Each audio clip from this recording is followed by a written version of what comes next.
नमस्कार दोस्तों, स्वागत है आप सभी का आपके अपने यूट्यूब चैनल अमन प्रयास देखिए जिसमें जैसा कि फ्रेंड्स आज आपका 29 अप्रैल और 29 अप्रैल को आपका आर्मी अग्निवीर का एग्जाम था जो कि फर्स्ट का एग्जाम समाप्त हो गया है। फर्स्ट ट्रिप में आपके जीके के क्वेश्चन क्या क्या पूछे गए थे विभिन्न जोनों से, उन सभी को मैंने एकत्र कर लिया है। तो चलिए देखते हैं कि कौन कौन से प्रश्न और किस लेवल के प्रश्न आज की स्ट्रिप में पूछे गए हैं। सो फ्रेंड्स, आज का जो पहला जो प्रश्न हुआ है कि निम्नलिखित में से कौन पंचायती राज के तहत एक शीर्ष निकाय है। शीर्ष निकाय पूछा गया था तो इसका राइट आंसर आपका जिला परिषद हो जाएगा। जिला परिषद या जिला स्तरीय पंचायत पंचायती राज व्यवस्था का क्या है तो शीर्ष स्तर बनाती है। इसका जो नेतृत्व एक आईएएस अधिकारी करता है जो जिला परिषद का मुख्य कार्यपालक अधिकारी होता है, तो इसका राइट आंसर जिला परिषद हो जाएगा। अगला है भारत का सबसे अधिक जनसंख्या वाला राज्य कौन सा है। सबसे अधिक पूछा गया था, यह आपका फोर्थ पूछा गया था। सभी को हम लोग देखेंगे तो सबसे अधिक जनसंख्या वाला राज्य है आपका उत्तर प्रदेश। यहीं पर बात करेंगे उत्तर प्रदेश की जनसंख्या कितनी है तो 19.98 करोड़ है। वहीं पर सेकंड पर है आपका महाराष्ट्र है। इसके अलावा थर्ड पर आपका बिहार है और फोर्थ पे दोस्तों आपका आंध्र प्रदेश है। इस बात को याद रखिएगा। अगर आपसे फोर्थ पूछा गया है तो इसका राइट आंसर आपका आंध्र प्रदेश होने वाला है। फर्स्ट पूछा जाता तो राइट आंसर इसका उत्तर प्रदेश होने जाता। वीडियो में आगे बढ़ते हैं फ्रेंड्स, इससे पहले बात कर लेते हैं टेक्स्ट बुक पे चल रहे दे दनादन सेल के बारे में, जो कि 27 से 30 अप्रैल तक संचालित होना है। इस सेल के दौरान अगर टेक्स्ट बुक का ईयरली का पास प्रो लेते हैं तो आपको मात्र 307 रुपये मिलने वाला है और टेक्स्ट बुक का पास लेते हैं तो मात्र आपको 219 रुपये में मिलने वाला है। साथ में आप हर एक घंटे जीत सकते हैं आईपीएल का टिकट, जो कि अपने आप में एक सुनहरा मौका है। इसके अलावा कूपन कोड APG यूज़ कीजिएगा तो आपको 10 की जगह इस ऑफर में आपको 12% का एक्स्ट्रा ऑफ दिया जा रहा है। टेक्स्ट बुक के ऊपर आप लोग को मालूम होगा विभिन्न एग्जामों के मॉक टेस्ट होते हैं, चाहे SSC कनेक्ट का, बैंकिंग, डिफेंस या आपके स्टेट लेवल के एग्जाम हो, या आर्मी अग्निवीर का हो या वायुसेना का हो, जो भी एग्जाम हो, नेवी का हो, सभी एग्जामों के मॉक टेस्ट और पास प्रो लेते हैं तो आपको PDF भी प्रोवाइड कराया जाता है और प्रीवियस ईयर के भी PDF और मॉक को आप दे सकते हैं एक ही पास पे। ठीक है, तो डिस्क्रिप्शन में लिंक दिया गया है, कमेंट सेक्शन में भी पिन क्या हो रहेगा, एक बार जाकर चेकआउट कर लीजिएगा। और याद रहे अगर आपका सिलेक्शन हो जाता है तो आप इनसे फुल रिफंड भी ले सकते हैं। ठीक है, चलिए हम लोग वीडियो में बढ़ते हैं आगे। अगला जो प्रश्न पूछा गया कि वर्तमान में सर्वोच्च न्यायालय में मुख्य न्यायाधीश सहित कितने न्यायाधीश हैं। ठीक है, सर्वोच्च न्यायालय पूछा गया था यानी कि सुप्रीम कोर्ट। सुप्रीम कोर्ट में बात करेंगे तो टोटल जो मुख्य न्यायाधीश की संख्या है वो है आपका 34 कहें तो 34 में जो मुख्य न्यायाधीश है आपका एक मुख्य न्यायाधीश होता है और आपके 33 न्यायाधीश है। ठीक है, तो कुल संख्या आपका 34 हो गया। मुख्य न्यायाधीश की बात करें वर्तमान में कौन है तो YV चंद्रचूड़ साहब जी आपके मुख्य न्यायाधीश हैं, इसको भी आप याद रखिएगा। अगला क्वेश्चन पूछा गया भारत की सबसे लंबी नदी कौन सी है। तो भारत की सबसे लंबी नदी की अगर हम बात करेंगे तो भारत का जो सबसे लंबी नदी है वह है आपका गंगा। गंगा की लंबाई की बात करते हैं तो 2525 किलोमीटर है, इस बात को भी याद रखिएगा। अगला है कि हेक्सागन की कितनी साइड होती है तो हेक्सागन के साइड की बात करेंगे तो इसका राइट आंसर आपका हो जाएगा ओनली 6। ठीक है, अगला है कंचनजंगा चोटी कहाँ स्थित है तो कंचनजंगा चोटी की बात करेंगे कि आपके सिक्किम में स्थित है, भारत के सिक्किम में, तो इसका राइट आंसर आपका हो जाएगा सिक्किम। अगला है सिद्धारमैया किस राज्य के मुख्यमंत्री हैं। सिद्धारमैया की बात करेंगे तो सिद्धारमैया हैं आपके मुख्यमंत्री कर्नाटक राज्य के हैं, लेकिन कुछ स्टूडेंट बता रहे थे कि नवीन पटनायक के विषय में पूछा गया था। तो अगर नवीन पटनायक ये विषय में पूछा गया हो तो ये किस राज्य के मुख्यमंत्री होंगे तो ये आपके ओडिशा के मुख्यमंत्री होंगे। ठीक है, तो नवीन पटनायक ओडिशा और सिद्धारमैया के बारे में पूछा गया हो तो कर्नाटक। अगला है कि वह एकमात्र धातु बताना है जिसका प्राकृतिक रूप द्रव है। ठीक है, तो इसका राइट आंसर आपका हो जाएगा पारा। पारा कमरे के तापमान पर द्रव रूप में होता है, चूंकि पारा तापमान परिवर्तन के प्रति संवेदनशील होता है। इसका उपयोग उन उपकरणों में किया जाता है जिनका उपयोग तापमान मापने के लिए किया जाता है। ठीक है, पारा और ब्रोमीन दो ऐसी धातुएं हैं जो कमरे के तापमान और दाब पर होती है। पानी का गलना कम होता है इसलिए दुर्बल विद्युत और तापीय चालक होता है। ठीक है, बात करेंगे फ्रेंड इसका PDF का मिलेगा। PDF के लिए आपको टेलीग्राम चैनल ज्वाइन करना होगा, टेलीग्राम का लिंक भी डिस्क्रिप्शन में दिया गया है। अगला है जलीय जो जीव होता है वो आपका श्वसन कैसे लेता है।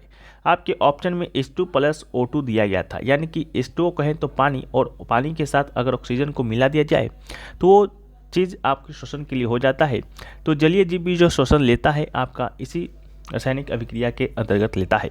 सभी ऑक्सीजन गैसों के लिए ऑक्सीजन गैस की आवश्यकता होता है।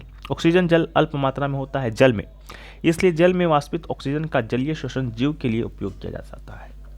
अगला है शक्ति का एसआई इकाई क्या है। एसआई यूनिट पूछा गया था शक्ति का, तो इसका राइट आंसर आपका हो जाएगा वाट। ठीक है, शक्ति का जो एसआई इकाई है वो आपका वाट है। ठीक है, अगला है कि विद्युत शक्ति की एसआई इकाई वाट है। वह दर जिस पर विद्युत परिपथ में विद्युत शक्ति का विघटन या विस्तार होता है विद्युत शक्ति कहलाता है। अगला है what is the SI unit of velocity. Velocity का भी आपसे एसआई यूनिट पूछा गया था, जिसका राइट आंसर हो जाएगा मीटर पर सेकेंड। ठीक है, मीटर पर सेकेंड आपका वेलोसिटी का एसआई यूनिट होता है। अगला है एलबीडब्ल्यू किस खेल से संबंधित है। Leg before wicket. ठीक है, तो एलबीडब्ल्यू की बात करेंगे तो ये जो संबंध है आपका क्रिकेट से है, तो इसका राइट आंसर आपका क्रिकेट हो जाएगा। अगला क्वेश्चन पूछा गया पौधे का श्वसन अंग कौन सा है। ठीक है, पौधे का श्वसन अंग से पूछा गया होगा, तो इसका राइट आंसर आपका हो जाएगा पत्तियां। पौधे जो श्वसन है किससे लेती हैं, पत्ती से लेती हैं। पौधे की पत्तियों में छोटे छोटे छिद्र होते हैं जिन्हें हम स्टोमेटा कहते हैं। श्वसन की प्रक्रिया के दौरान पत्तियों में गैस का आदान प्रदान रंध्र के माध्यम से होता है। अगला है डैश को कोशिका का पावर हाउस कहा जाता है। पावर हाउस की बात करेंगे तो माइटोकॉन्ड्रिया को कोशिका का पावर हाउस कहा जाता है, तो इसका राइट आंसर आपका हो जाएगा माइटोकॉन्ड्रिया।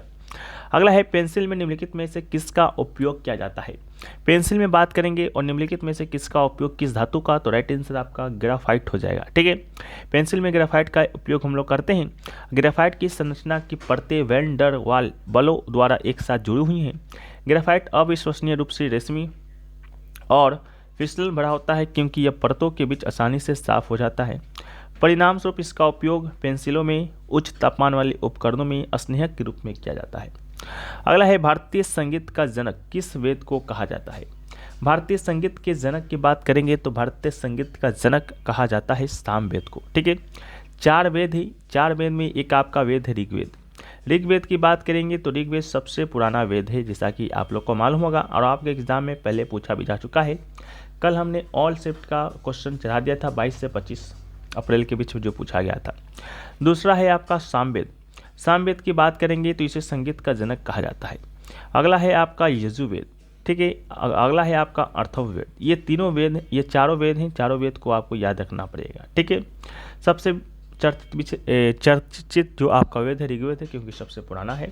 सबसे नया आपका अथर्ववेद है। ठीक है, अगला है पोंगल किस राज्य का त्यौहार है। पोंगल की बात करेंगे तो पोंगल आपका तमिलनाडु राज्य का त्यौहार है, इसका राइट आंसर आपका तमिलनाडु हो जाएगा। ठीक है, उसी प्रकार से याद रखिएगा ओणम किस राज्य का है, तो ओणम आपका केरल का है। ठीक है, इसके अलावा बात रखिएगा माघ साजी किस राज्य का त्यौहार है, तो यह आपका हिमाचल प्रदेश का है। ठीक है, इसके अलावा और बहुत सारे त्यौहार है, याद तो अभी रिकॉल नहीं कर पा रहे हैं, फिर भी हाँ आप लोग थोड़ा सा देख लीजिएगा, त्यौहार से संबंधित प्रश्न पूछे जा रहे हैं। ठीक है, अगला है फ्रांस में 2023 में इनमें से किसकी मूर्ति स्थापित की गई थी। ठीक है, 4 ऑप्शन दिए गए थे, आर्यभट्ट दिया गया था, इसके अलावा आपका चाणक्य दिया गया था, रामानुज दिया गया था और चौथा ऑप्शन था तिरुवल्लुर।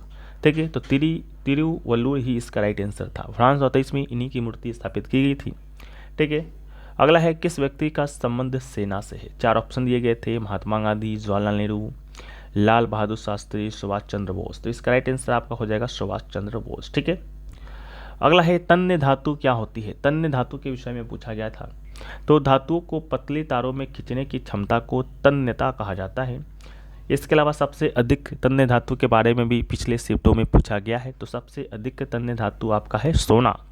1 ग्राम सोने से लगभग 2 किलोमीटर लंबाई का तार खींचा जा सकता है। ठीक है, तो इसको भी याद रखिएगा।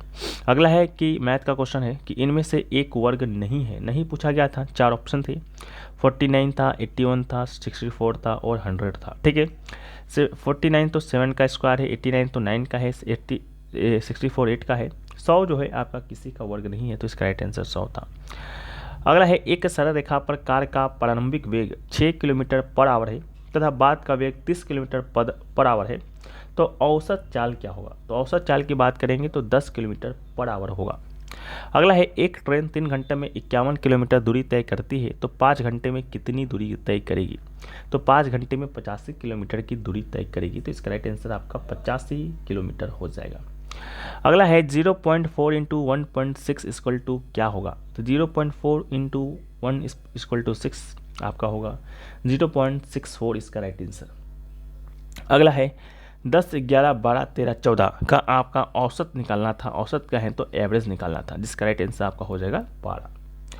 अगला है 10 और 12 का 10 और 15 का अनुपात क्या होगा। 10-15 का आपसे अनुपात पूछा गया था, ठीक है। तो अनुपात की बात करेंगे तो 2:3 हो जाएगा, ठीक है। 2×5 = 10, 3×5 = 15। अगला है ए और बी एक व्यापार में 4:5 में निवेश करता है। यदि ए 20,000 निवेश करता है तो बी द्वारा निवेश की गई राशि का अनुपात आपसे बताना था, ठीक है। तो 4×5 = 20, 5×5 = 25, ठीक है। तो 25,000 इसका राइट आंसर हो जाएगा। अगला है एक पंक्ति में रोहित का स्थान ऊपर से 23वां है और नीचे से चौथा है, तो पंक्ति में कुल कितने व्यक्ति हैं। तो पंक्ति में कुल कितने व्यक्ति की बात करेंगे तो राइट आंसर हो जाएगा 26, ठीक है। राइट आंसर 26 होगा। अगला है 4/5 को परसेंटेज में बदलना था। तो 4/5 को अगर हम परसेंटेज में बदलते हैं तो इसको कितना से भाग देते हैं, 100 से। 100 से भाग दीजिएगा तो 100 से मल्टीप्लाई करते हैं तो 20×25 100 और 20×4 80, तो 80% इसका राइट आंसर हो जाएगा, ठीक है। तो यही सभी क्वेश्चन फ्रेंड्स आप आज के फर्स्ट में पूछे गए थे। आशा करते हैं वीडियो आपको पसंद आया है। तो वीडियो को लाइक कर दीजिएगा, चैनल पर नए हो चैनल को सब्सक्राइब कर दीजिएगा। मिलते हैं हम लोग नेक्स्ट वीडियो में। और देर धनाधन सेल का लाभ उठाना चाहते हैं तो डिस्क्रिप्शन में लिंक दिया गया है, कमेंट सेक्शन में भी पिन किया हुआ रहेगा, आप लोग जाकर लाभ उठा सकते हैं। तो जय हिंद।